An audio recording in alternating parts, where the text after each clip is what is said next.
ओम देवताभ्य पितृभ्यश्च महायोगिभ्यव च नमः सुहाय सवधाय नित्यमेव नमो नमः। बोलिए अपने अपने पितृ परमेश्वरों की जय। नमस्कार, आप देख रहे हैं आपका अपना YouTube चैनल। मैं पंडित नितिन शास्त्री आप सभी दर्शकों का बहुत बहुत स्वागत करता हूं। प्रिय दर्शकों, आज के एपिसोड में साल 2020 में सर्व पितृ अमावस्या के दिन आप किस प्रकार से पितरों के लिए दान दें जिससे उनकी मुक्ति हो, स्वर्ग की प्राप्ति हो। सर्व पितृ अमावस्या तिथि का क्या महत्व है और यह कब आती है। साल 2020 में सर्व पितृ अमावस्या के दिन किस प्रकार से आप अपने पितरों के निमित्त वस्तु दान करें जिससे वह वस्तु उनको प्राप्त हो।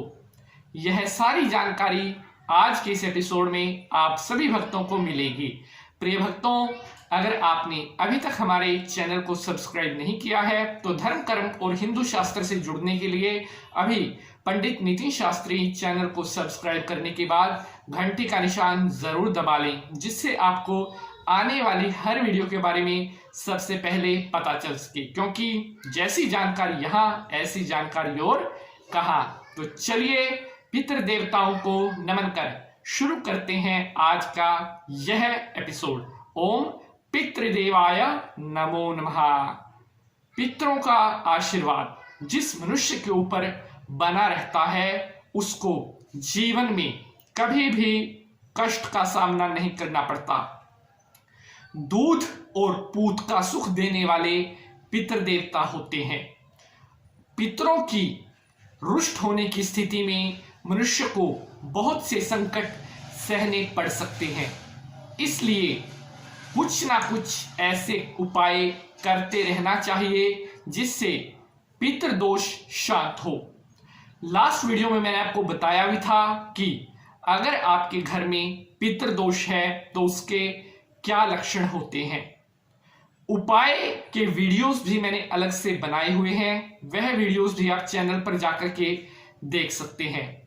आज के इस एपिसोड में मैं आपको बताऊंगा कि सर्व पितृ अमावस्या साल 2020 के दिन आप क्या ऐसे उपाय करें जिससे अगर आपके घर में भी किसी तरह का कोई पितृदोष बन रहा है तो उन उपायों के करने से वह पितृदोष शांत होगा। प्रिय बंधुजनों, वीडियो को लास्ट तक देखिएगा जिससे वीडियो आपको अच्छी तरह से समझ में आ सके।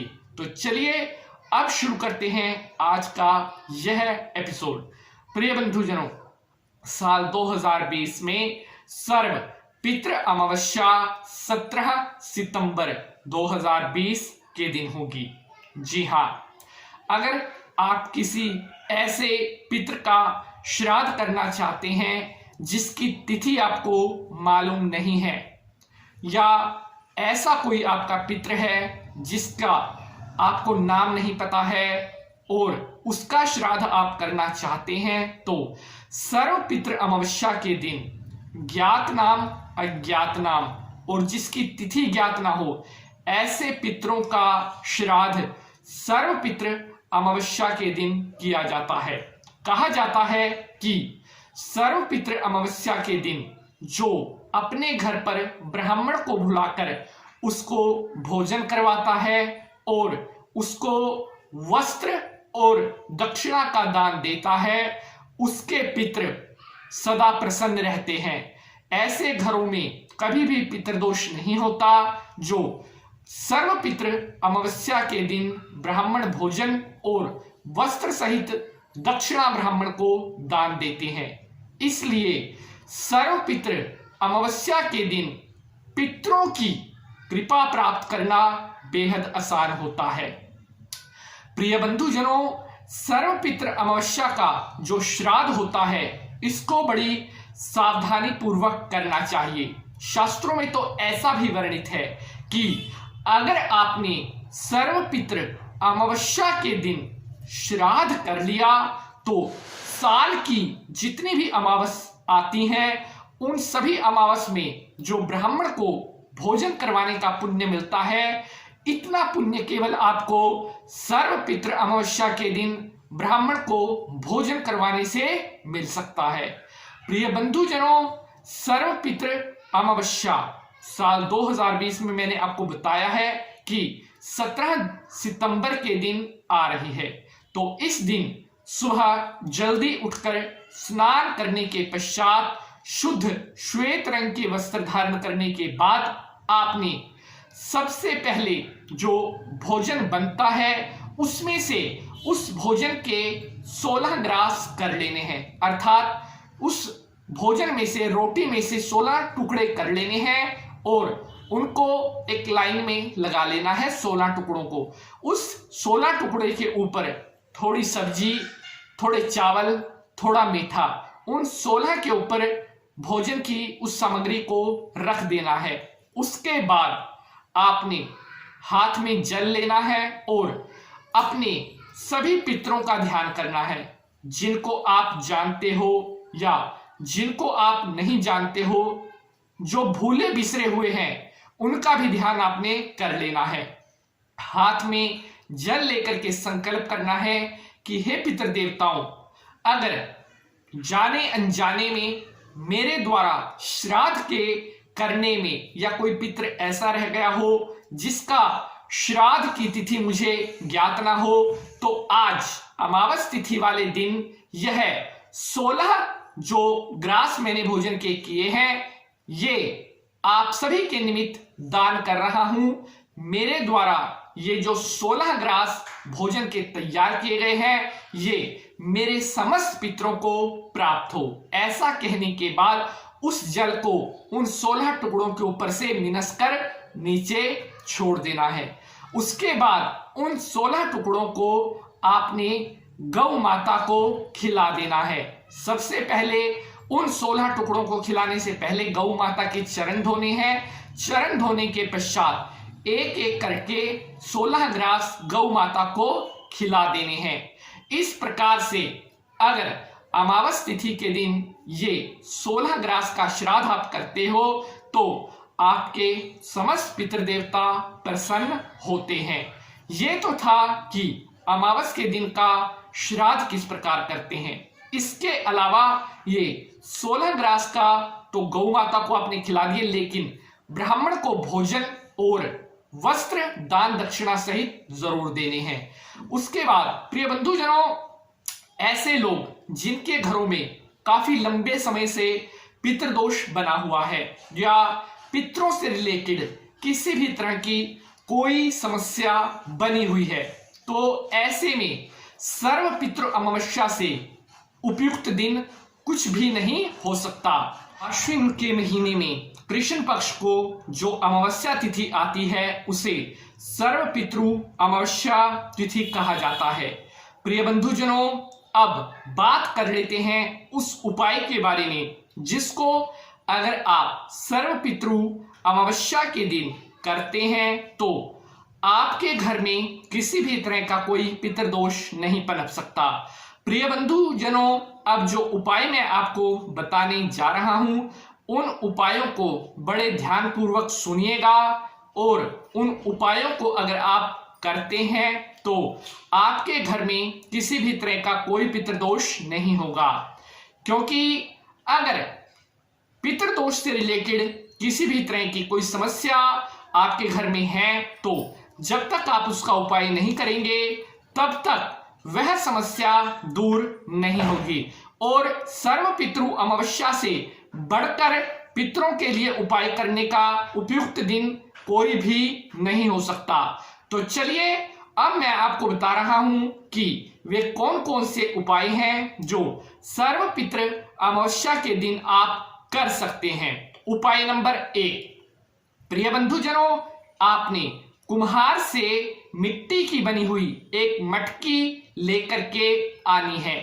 मिट्टी की मटकी लेकर के आने के बाद उसको जल से भर लेना है। जल से भरने के बाद उसमें थोड़ा दूध डालना है और थोड़े काले तिल डालने हैं और थोड़े जौ डालने हैं। इसके साथ साथ आपने थोड़ा शहद भी डालना है। ये सारी सामग्री डालने के बाद यह उपाय आपने सूर्यास्त के बाद, यानी कि जिस समय सूर्य छिप चुका हो उस समय फिर जाकर के मटकी वाले उस जल को पीपल की जड़ के पास रख करके आना है।